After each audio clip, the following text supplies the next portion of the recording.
पुरी रे एमिति कौन होची जे हमको सकाळू जिबा पई पइला। जय जगन्नाथ सांगमाने मु राजीव आपण मानकु स्वागत करछि मोर आ गोटे मिनी ब्लॉग को।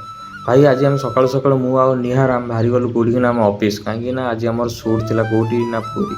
भाई पुरी जीवा बाटर भोक बहुत जोरे होतला सेतमे गोटे टिफिन स्टॉल रे रही दहीबरा टे खाइलु। एक्चुअली दहीबरा कोन भाई कोना कोना बहुत खराब थिला। एते दिन पर जगार डाका आसी जा विलंब न करी हम निहार मोर शीघ्र शीघ्र माड़ी गलु आ जाई पहुंची गलु कोडी ना हमर जो लिखा जाई वेलकम टू पुरी। भाई ताकू देखि बहुत खुशी लागिला एक्चुअली सतरे।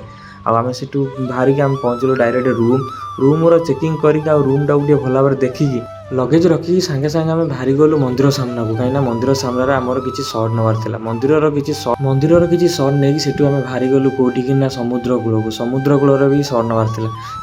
भाई जो खरा हो गोटे पथर रही आम द्वारा तार भाई समुद्र को देखिकी बहुत इच्छा होता कि समुद्र में जाइए नहड़ी भांगिया हेल्ले निहार को जो पचार निहार कहला ना भाई मोर लुणी पानी मो देह को सुट करे।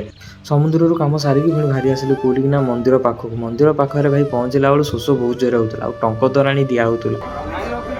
केमती लगला टंक तोराणी केमती लगला भाई टंक तोराणी पीकी पूरा मन शांति होगा। सेठी पड़ जाइलु रूम रे किसी समय रेस्ट करके बाहरी गलु मंदिर पाखे पहुँचला बेलू पतित पावन चेंज होता से पतित पावन किसी भिजुआल नहीं कि आम बाहरी गलु आउ गोटे लोकेशन को आम पहुँचिक देखला बेलू आरंभ हो गला मेकअप एंड कस्ट्यूम पिंधा। एक्चुअली पुरी आसबार कारण है पुरीर विश्व प्रसिद्ध लोककला साई जात एक जगन्नाथ प्रभुंर संस्कृतिर दृश्य। ये तो राम नवमी पाखर चली आसी था दीर्घ 10 दिन धरिकी। एथिरे पुरीर युवपीढ़ी माने विभिन्न प्रकार कस्ट्यूम पिंधिकी आ नाटक करते आथिरे योगदान दियंती। आ ये दृश्य बहुत सुंदर दृश्य कहीं ना आमर प्रभु श्री रामकर जन्म आउ राम सीतांकर विवाह आ परशुरामकर मिलन भी अच्छी।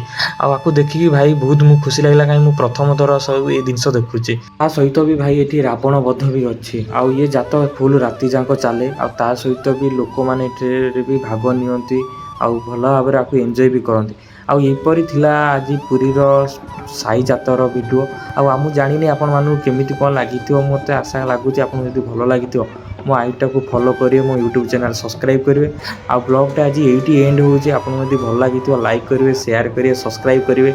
आज मिनी ब्लॉग ये एंड होची। जय जगन्नाथ जय ओडिशा।